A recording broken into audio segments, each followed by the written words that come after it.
KGM 렉스턴 서밋입니다. 최고급 트림답게 요소요소의 일반 트림하고의 차별화를 두고 있는데요. 가장 눈에 들어오는 점은 그릴입니다. 그릴의 디테일이 훨씬 더 고급스럽고 뭔가 좀 강인한 느낌들을 잘 담아주고 있고요. LED 헤드램프와 코너링 램프가 포함되어 있는 안개등도 적절하게 잘 배치가 되어 있습니다. 약간 착오가 있다 보니까 전면에서 봤을 때 그리고 측면에서 봤을 때도 차량의 좀 크기가 어느 정도 가늠이 되는데요. 생각보다 실제 수치보다 훨씬 더 커 보이고 우람한 느낌의 바디라인을 갖추고 있습니다.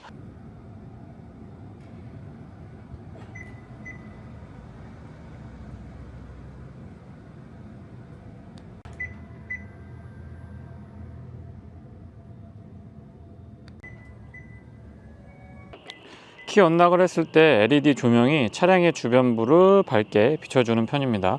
퍼들램프도 은근하게 뒤쪽으로 쭉 연결되기 때문에 주변을 접근할 때 어두운 곳에서 접근할 때 편리했고요. 뒤쪽 손잡이에는 조명이 없지만 앞쪽 손잡이에는 안쪽에 조명도 포함이 되어 있습니다. 뒷좌석 도어를 열어보면 이 전동 사이드 스텝 나올 때 LED 조명이 굉장히 밝게 자리하고 있고요. 붉은색 리플렉터도 꼼꼼하게 잘 잡아주고 있습니다. LED 조명이 이 천정에 바 타입으로 길게 자리하고 있는데요. 덕분에 2열 구석구석 아주 밝게 잘 비춰주고요. 물론 뒷좌석 양쪽 시트 사이에 앰비언트 라이트 여기에는 있습니다.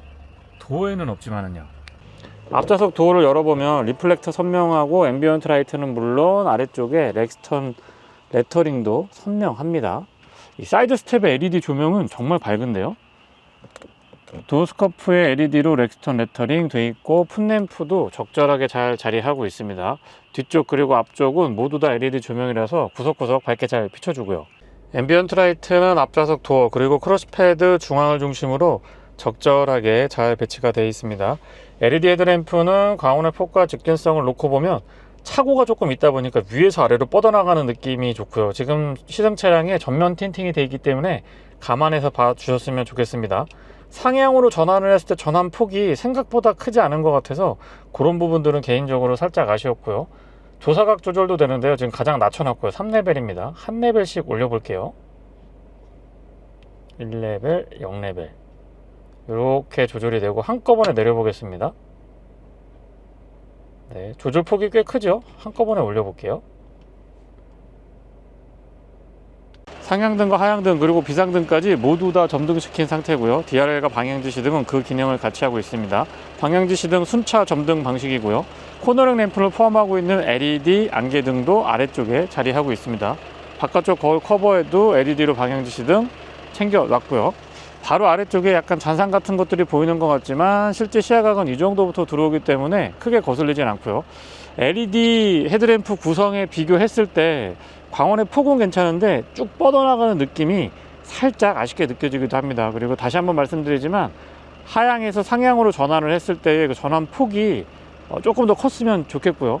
자연광보다는 백색광보다는 자연광에 가까워서 눈의 피로도가 높지 않을 것 같긴 합니다. 테일램프와 방향지시등, 번호판 보조등은 모두 LED 구성이고요. 방향지시등이 순차 점등 방식인 건 좋은데 범퍼에 있는 것보다는 테일램프의 일체형이었으면 더 좋았을 것 같은데요.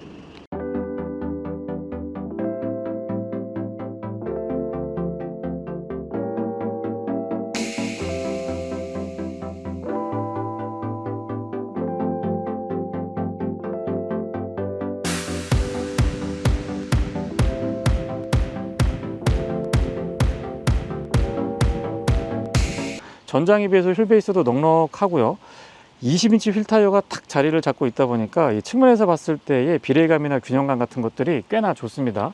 그리고 소소한 부분이긴 한데 휠 아치 부분의 저 장식도 하위 트림하고는 차별화를 두고 있고요.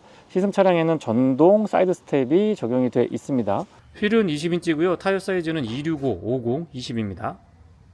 사이드 스커트는 깔끔하게 구성을 해놨는데 바디 컬러랑 같지만 소재는 달리 가져가고 있고요. 원색으로 매트한 느낌의 포인트도 아래쪽에 괜찮습니다.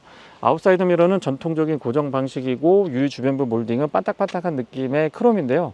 전체적인 차량의 이 바디라인을 감안해보면 오히려 크롬으로 포인트를 주는 게 더 나은 것 같습니다. 그리고 이 루프렉도 블랙 하이그로시로 처리가 되어 있는데 이 부분도 일반 모델하고 서밋 모델의 차이점이긴 하죠.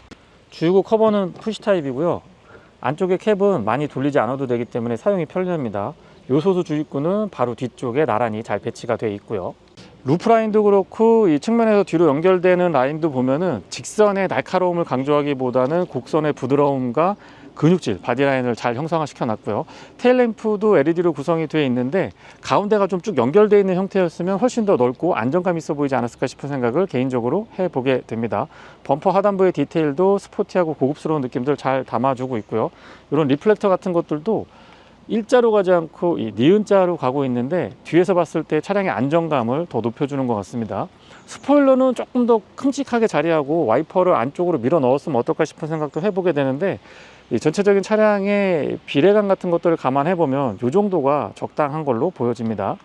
렉스턴의 레터링 그리고 KGM 레터링 보입니다. 이 가운데 부분을 살짝 눌러주면은 전동 테일게이트 열 수가 있고요.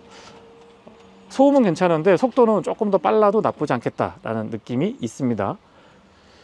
4인승 모델이고요. 뒤쪽에 공간 여유가 굉장히 좋습니다. 이 카펫 같은 것들도 좋고 이 아래쪽에 공간이 있는데요. 이 차가 아무래도 이제 뒤틀림이라든가 뭐 오프로드를 감안을 해서 그런지 이 패드가 엄청 빡빡하게 고정이 됩니다. 그래서 잡소리 같은 거 안 나는 거는 좋은데 앞쪽도 그렇고 요 뒤쪽도 그렇고 이렇게 안쪽에 공간이 배치가 되어 있거든요. 그래서 공간 활용도는 굉장히 좋은데 이 사용할 때 지금 빡하고 소리 나는 거 들리시죠? 사용이 용이하다라고 볼 수는 없을 것 같아요. 왜냐하면 너무 텐션이 빡빡합니다.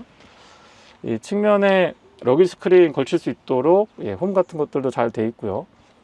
약간의 수납 공간과 12V 파워 아울렛 그리고 이쪽에는 좀 깊이 있는 공간이 추가적으로 마련이 되어 있습니다. 공구는 이쪽에 측면에 있거든요. 요거 이렇게 앞으로 밀어서 안쪽에 보면 공구가 내장이 되어 있습니다. 손잡이도 배치가 되어 있고요. 버튼 누르면 전동 테일게이트 닫을 수 있습니다.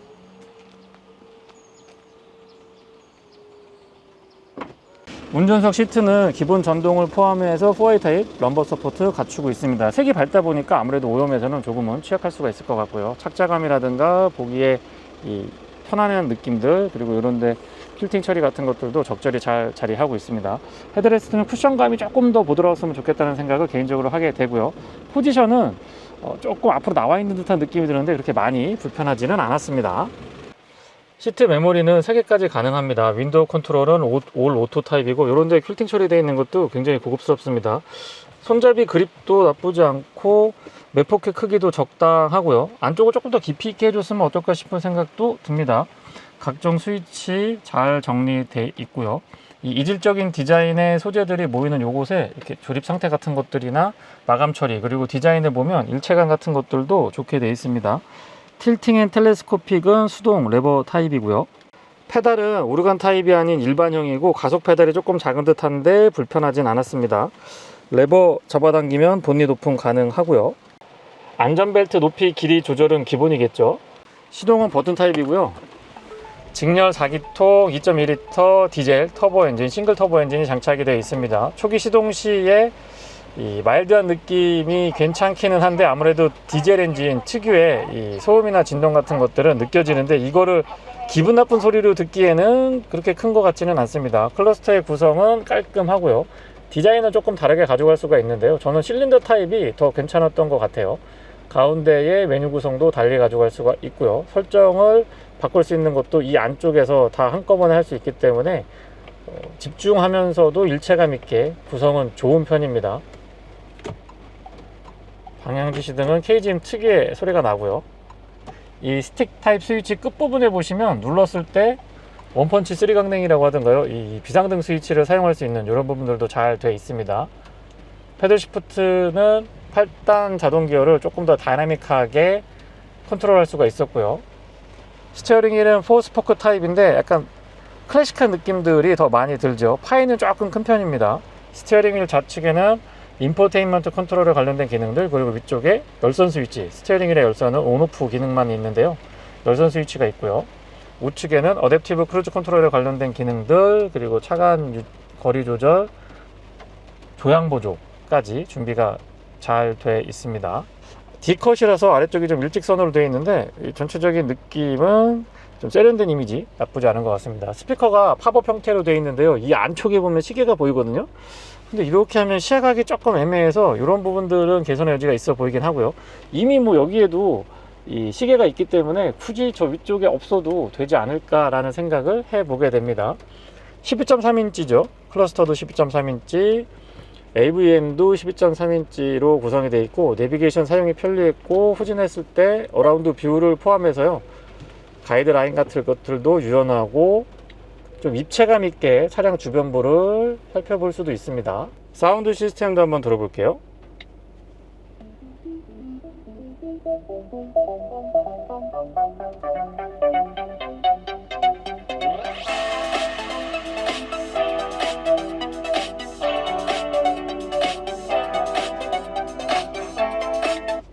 중저음보다는 중음대하고 고음대가 조금 더 단단하고 강조되는 그런 느낌이 들고요.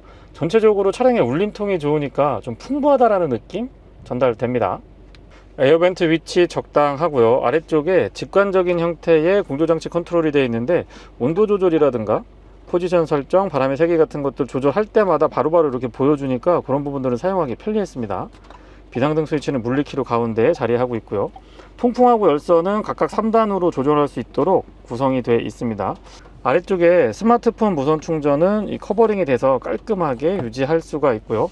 기어 변속 노브는 P에서 D까지 한 번에 넘어올 수가 있고요. 단계마다 이렇게 표시가 돼서 인디케이터가 참 잘 되어 있는 것 같아요. P는 버튼 타입입니다. 조작할 때 눌러서 위아래로 옮길 수가 있고요. USB-C 타입으로 단자 2개 있는데, 하나는 충전, 또 하나는 입력입니다. 컵홀더 크기랑 높이 동일하고, 이 역시도 커버링이 깔끔하게 돼서 이걸 다 닫으면 좀 되게 세련된 느낌이 들죠. 깔끔하면서도 세련된 느낌이 좋습니다. 뒤쪽으로 컨트롤러들이 좀 복잡하게 자리하고 있는데요. 드라이브 모드 설정부터 오토홀드까지 양쪽으로 자리하고 있고요. 전자식 파킹 브레이크, 사륜 모드 변경하는 거는 2H, 4H, 4L 이렇게 4가지 형태로 구성이 되어 있습니다. 암레스트 높이나 위치 적당하고요. 안쪽의 공간도 여유는 괜찮습니다. 12V 파워 아울렛은 여기에도 추가로 구성이 되어 있네요. 조수석 수납은 이렇게 누르는 방식이고요. 천천히 떨어지고 안쪽에 공간 여유 좋습니다.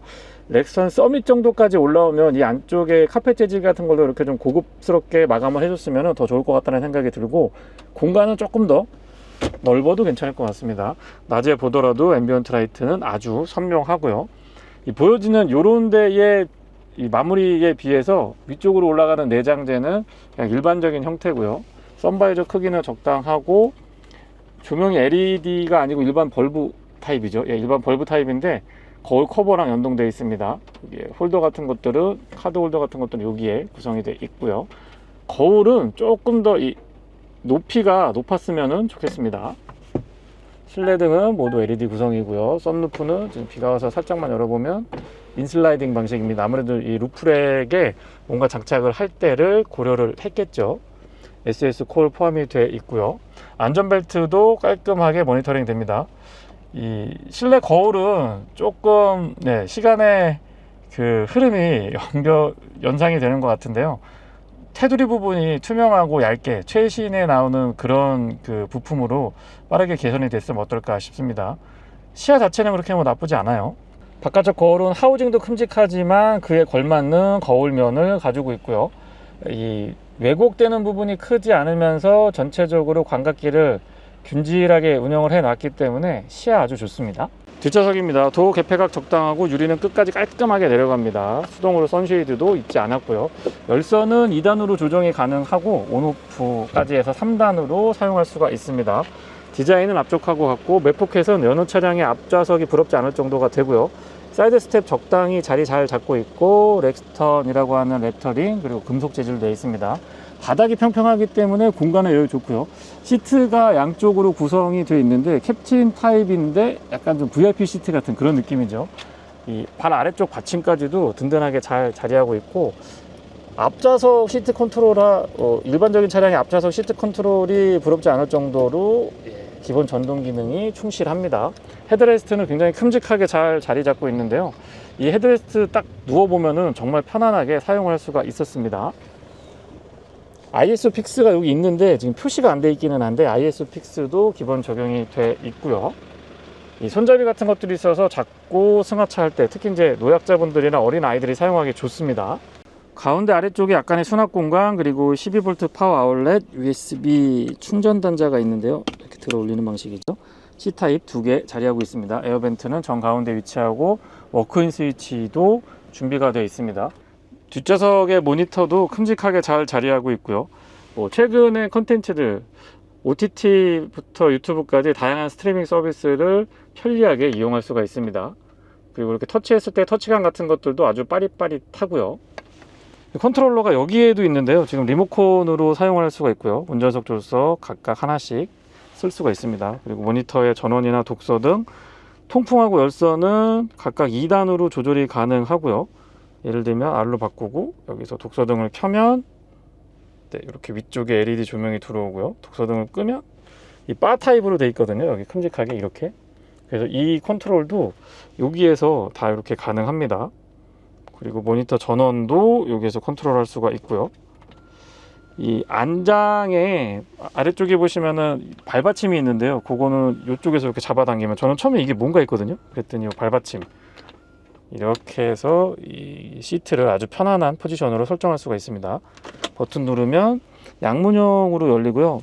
사실 평소에 사용하지 않을 때 리모컨은 여기에 딱 위치시켜 두면 고정돼서 잡소리도 안 납니다. 공간 여유 좋고 LED 조명도 아주 꼼꼼하고, 여기에 보시면은 컵홀더가 여기 앞쪽에 이렇게 있거든요. 그래서 컵홀더 사용할 때는 이렇게 눌러서 쓰는 방식. 컵홀더하고 이렇게 수납 공간 같은 것들 아주 꼼꼼합니다. 수평 중심의 디자인이고 12.3인치 디스플레이 2개가 각각에 위치하고 있고요. 쭉 연결하는 형태보다도 이 렉스턴이라고 하는 장르에서는 이런 좀 클래식한 느낌이면서 최신 기술을 적절하게 배치한 이 구성이 더 잘 어울리는 것 같습니다. 스티어링 휠은 차종마다 조금 개성을 달리 불어 넣어줬으면 어떨까 싶은 생각도 드네요. 도심에서 주행을 할 때 이 차량 크기에 대한 부담감은 조금 있는데요. 특히나 이 프레임 바디의 4륜구동 SUV다 보니까 최근에 주변에서 많이 경험할 수 있는 모노코크 바디의 4륜구동 SUV들하고는 조금 다른 느낌이 있습니다. 좀 높죠. 프레임이 좀 자리를 차지하고 있다 보니까 차고 자체가 조금 높아서 크기도 크기지만 약간 이 시트 포지션이라든가 운전할 때의 차량 높이에 따른 부담감 같은 것들은 조금 느껴집니다. 연비는 복합 기준으로 11.1km고요. 도심에서는 9.9, 고속도로에서는 12.9km인데요. 100% 도심 주행만 했을 때의 연비는 7.8에서 8.2 정도 나왔고요. 연비에 조금 신경을 써서 주행을 하게 되면은 9km 중반에서 2자릿수 10km 초반까지도 간헐적으로 나오기는 했는데, 연비에 그냥 크게 신경을 쓰지 않고 주행을 한다라고 하면 8km 후반에서 9km 초반 정도 실연비 보시면은 가장 비슷하지 않을까 싶은 생각이 듭니다. 직렬 4기통 싱글 터보 디젤 엔진이 장착이 되어 있는데요. 아이들링 시에는 약간의 잔진동 같은 것들이 느껴지긴 합니다. 그리고 좀 전처럼 과속 방지턱 같은 걸 넘어 보면은 프레임 바디의 그 유연성이 좀 떨어지거나 승차감에서 약간은 부담스러운, 조금은 타이트한 느낌은 그렇게까지 많이 다가오지 않고요. 유연하고 부드럽고 조금 이 부싱 같은 것들도 신경을 참 많이 써서 휠 타이어도 그렇게 작은 스펙은 아니거든요. 그래서 전체적으로 고급스러운 차량의 내외관에 어울리는 그런 승차감을 갖추고 있습니다. 출력은 약 202마력에 45.0kg 펄스미터 정도의 힘을 발휘하고 있는데요. 8단 미션하고의 매칭도 괜찮고요.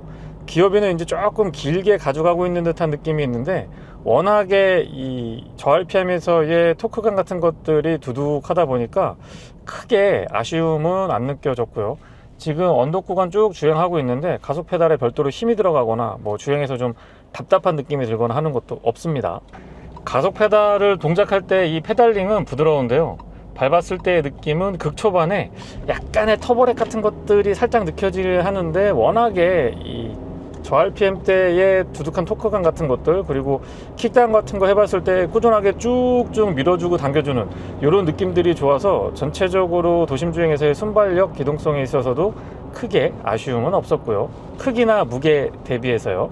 노면이 조금 안 좋은 곳이나 공사 구간 지나갈 때는 좀 우들두들하고 둥둥둥둥 울리는 듯한 느낌이 드는데, 프레임 바디라서 승차감의 저하를 우려하기보다는 바디랑 프레임이랑 떨어져서 이렇게 결합해 놓은 이런 특이한 구성이다 보니까 거기에서는 조금의 좀 이질감? 모노코크 바디에 익숙한 모노코크 바디 SUV에 익숙하신 분들한테는 조금은 이질적으로 느껴질 수도 있습니다. 근데 이거는 이제 선호도의 차이인 거지 뭐가 더 좋고 나쁘다의 기준으로 접근하기는 어려울 것 같아요. 일장일단이 있으니까요. 도심 주행보다는 이 고속도로에서 특정 속도 80에서 한 120 정도 구간으로 달릴 때에 굉장히 마일드한 엔진 회전 질감을 느낄 수가 있습니다. 디젤 엔진들의 특성인데요. 아무래도 도심에서는 내연기관 중에서 이제 가솔린 대비해서 상대적으로 좀 잔진동이나 소음 같은 것들이 조금 가깝게 느껴질 수가 있는데요. 일단 고속도로에 올라오거나 자동차 전용 도로나 국도 구간에서 특정 속도만 넘어서면 시속 한 20-30km 이상 넘어서게 되면은 어떻게 보면 가솔린 엔진의 그 회전 질감보다 훨씬 더 부드러운, 왜냐하면 낮은 RPM에서 기준 토크가 나오다 보니까 그런 부분에서 장점이 있습니다. 후륜구동 전형의 이 스티어 성향을 보여주는데요. 전자식으로 파트타임을 조절할 수가 있게 되어 있습니다. 현재는 이륜구동 모드로 해서 EWD로 주행을 해보고 있는데 전형적인 후륜구동 차량의 스티어 성향을 보여줍니다. 컨트롤하기 그렇게 어렵거나 하지는 않았고요. 프레임 바디의 SUV들이 모노코크 바디 SUV 대비 소음 진동에서 조금 취약할 수 있다, 뭐 이런 의견들이 있는데요. 이 차는 꽤 오랜 기간 프레임 바디 기반의 SUV를 만든, 지금 이제 KGM으로 사명이 바뀌었죠. 오랜 전통이 있는 브랜드다 보니까 노하우가 축적이 좀 돼 있는 편입니다. 그래서 이 접합 부위라든가 요소의 흡차음재 같은 것들을 적절하게 잘 대응을 해줘서 크게 뭐 기존에 많이 접할 수 있는 모노코크 SUV들에 비해서 시끄럽다거나 불편한 느낌이 많이 오지는 않네요. 지금 현재 터널 구간이고요. 이중접합 차음 유리가 아니고 일반 유리인데 유리가 그렇게 얇은 편은 아닙니다. 풍절음이나 공명음 체크를 해보면은 약간 A필러가 서 있는 SUV의 바디라인을 갖고 있는데도 크게 그렇게 거슬리지는 않았고요. 반면에 시속 한 110, 115 정도로 넘어서게 되면은 요 부분부터 조금 전에 안 들리던 풍절음이 좀 강조되는 그런 느낌이 있었고요. 바닥에서 올라오는 소음은 타이어 마찰은 포함해가지고 되게 억제가 잘 돼 있는 듯한 느낌이 듭니다. 뭔가 한층 더 이렇게 깔려 있다라는 느낌? 그래서 좀 상쇄되고 잘 막아주고 있는 그런 느낌들이 괜찮은데요. 드라이브 모드는 노멀, 스포츠, 윈터 이렇게 세 가지 모드가 있습니다. 노멀하고 스포츠 모드의 격차 분명하고요. 윈터 모드는 뭐 날씨가 이래서 제가 크게 그렇게 테스트를 많이 해보진 못했는데 일단 비가 올 때路面의 이 그립 컨트롤이 조금 더 빠릿해진다는 느낌? 그리고 이 헛바퀴가 돌거나 토크 조절을 좀 해주는 것 같아요. 모드의 변경만으로도. 그래서 이런 것들을 겨울철에 한번 활용을 해보면 조금 더 유용할 수 있지 않을까라는 생각을 해보게 됩니다.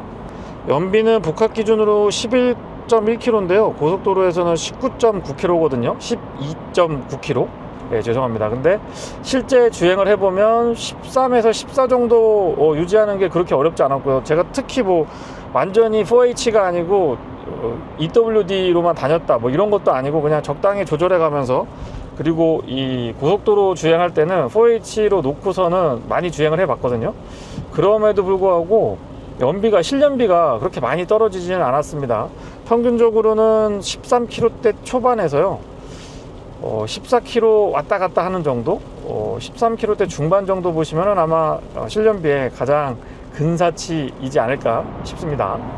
서밋 트림의 뒷좌석 시트도 고급화가 되어 있는 거의 풀옵션을 갖추고 있는 차량이다 보니까 앞좌석뿐만 아니고 뒷좌석에서의 승차감도 굉장히 좋습니다. 앞뒤의 승차감 차이는 거의 없었고요. 오히려 앞좌석보다 뒷좌석 시트가 더 편하게 구성이 되어 있다 보니까 훨씬 더 좀 안락함을 느낄 수가 있다고 할까요? 그런 부분들이 좋았고요. 서스펜션의 세팅이나 소음 진동도 좋았는데요. 이 급격하게 차선 변경 같은 걸 해보면 조금 움찔하는 듯한 느낌이 있거든요. 근데 이런 것들은 아무래도 프레임 바디의 특성으로 제가 설명을 좀 드리는 게 맞지 않나 싶은 생각이 듭니다. 8단 기어 장착이 되어 있고요. 8단 오토 미션인데 수동 8단으로 고정을 했을 때 시속 100km는 1500rpm, 네, 정확하게 1500rpm에서 구현이 되는데요. 비교적 높지 않은 RPM에서 기준속도를 구현을 해주고 있다 보니까 소음, 진동, 그리고 연비 측면에서 조금은 더 유리하게 가져갈 수가 있습니다. 약 81%, 82% 정도의 차체에 고장력 강판이 사용이 됐다고 하는데, 굳이 하드코어한 오프로드를 달리지 않더라도 도심 주행에서는 잘 느껴지진 않고요. 고속도로에서 기준속도로 크루징을 이렇게 해보면은 이 바디가 단단하다는 느낌을 받게 됩니다. 그리고 도심 주행에서 저속 구간으로 운행을 할 때 과속 방지턱 조금 턱이 길이가 좁고 높은 과속 방지턱을 사선으로 이렇게 넘어 보시면 찌그덕 하는 차량들이 있거든요. 그 뒤틀림 강성 같은 것들이 견고하지 않은 경우가 간혹 있는데, 최근 차량들은 거의 그런 거 많이 느껴지지 않습니다. 근데 렉스턴 서밋을 가지고 그 테스트를 해보면 아무 반응이 없어요. 정말 단단하고 셰시가 견고하다라는 걸 체감할 수가 있었습니다. 배기음을 조금 강조할 수도 있는데요. 지금 강조시켜보면 이런 느낌이거든요. 그렇게 막 완전히 스포티하고 전에 없던 어떤 다이나믹한 막 이렇다라고 표현하기는 조금 그렇습니다만은, 어쨌든 차량의 운전의 재미를 배가시킬 수 있는 포인트를 적절하게 잘 배치해주고 있는 것 같네요. 브레이크의 반응은 극초반에 이 페달 조작할 때 좀 부드러운 느낌이 있거든요. 그렇다고 이렇게 훅 꺼져서 유격이 크다 이렇게 말씀드릴 수는 없을 것 같고, 약간의 부드러운 그 층이 극초반에 조금 느껴진다. 그리고 꾹 밟았을 때에 반복해서 풀브레이킹 테스트 같은 거 해보더라도 담력이 꾸준하고 꽉 안정감 있게 잘 잡아줍니다. 도심에서 주행할 때 차량 크기나 이 높이에 대해서 약간의 시트 포지션에 대해서 적응 시간이 필요했는데요. 오히려 고속도로에서 주행을 할 때는 포지션이 조금 높게 설정이 되어 있다 보니까 훨씬 더 쾌적해요. 그리고 시트 포지션 자체가 높게 돼 있는 편입니다만, 이거는 그 셰시 구성 자체가 일반 모노코크랑은 다르기 때문에 거기에서 오는 높이 차이도 좀 있을 수 있거든요. 그래서 좀 쾌적하다라는 느낌, 위에서 이렇게 아래를 쭉 내려다보는 넓은 시야 확보하기에 유리한 것 같습니다. A필러도 바깥에서 봤을 때보다 실내에서 그렇게까지 또 많이 두툼해서 거슬리거나 시야가 가리거나 하는 것도 크지 않습니다. 어댑티브 크루즈 컨트롤은 완전히 정차했다가 재출발까지 지원을 해주고 있고요. 앞차와의 거리 조절은 총 4단계로 이루어져 있습니다. 단계마다의 간격 유지 정확한 편이고, 정차했다가 이 출발할 때를 놓고 보면 가속보다는 저는 감속이 제 운전 스타일에서는 조금 어색함이 있긴 했습니다. 프레임바디 SUV 치고는 코너링에서의 안정감도 제법 괜찮았는데요. 다른 것보다 승차감에서 이 댐핑 같은 것들, 부싱 같은 것들이 신경을 많이 써서 그런 부분에서 만족도도 좋았지만, 이 4륜구동 SUV 치고는 코너링에서의 안정감도 저는 좋은 점수를 주고 싶더라고요. 스티어링 휠은 모노코크 SUV랑 제가 자꾸 비교를 하게 되는데, 흔히 접할 수 있는 SUV들하고는 약간의 유격이 있는 것처럼 느껴집니다. 근데 그렇다고 완전히 오프로드 전용 차량들, 지프라든가 그런 차량들하고 비교했을 때는 훨씬 더 타이트한 느낌이 들지만, 이 주변에서 흔히 접할 수 있는 모노코크 바디 SUV들하고 비교를 해보면 약간 더 여지가 있다고 그럴까요? 도심 주행에서는 이 차가 디젤 엔진이구나, 4기통 디젤이구나 라는 그 느낌이 확 다가오는데, 고속도로에서 주행을 하거나 국도 구간에서 어쨌든 20km, 30km 이상 속도를 내면서 차가 움직이기 시작하면은 그 상태에서 가솔린이냐 디젤이냐를 맞춰보라고 그러면 혼동이 올 수 있을 정도로 되게 정숙하게 잘 만들어져 있습니다. 노면이 조금 좋지 않은 곳을 갈 때 어떻게 보면은 덜 불편할 수도 있습니다.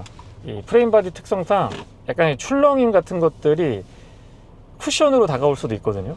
그런 것들을 되게 잘 세팅을 해 놓은 것 같아요. 그래서 노면이 좋지 않은 곳을 이렇게 달리더라도 승차감에 대한 이 부담감 같은 것들, 파여 있거나 울퉁불퉁하거나 갈라져 있거나 이런 데 가더라도 부담이 적습니다. 주변에 좁거나 차량이 다가와서 장애물 같은 거 확인해야 될 때는 자동으로 조금 전에 보여드린 것처럼 이 카메라가 전환이 됩니다. 그런 이 센스 굉장히 좋고요.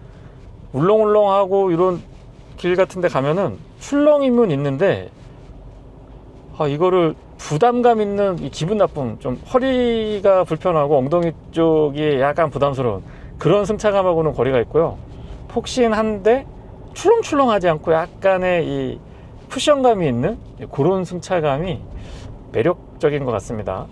그리고 스티어링 휠의 반응은 생각보다 코너링에서 그립 컨트롤 같은 것들이나 이 직선에서 고속도로 주행할 때 보타도 적었고요.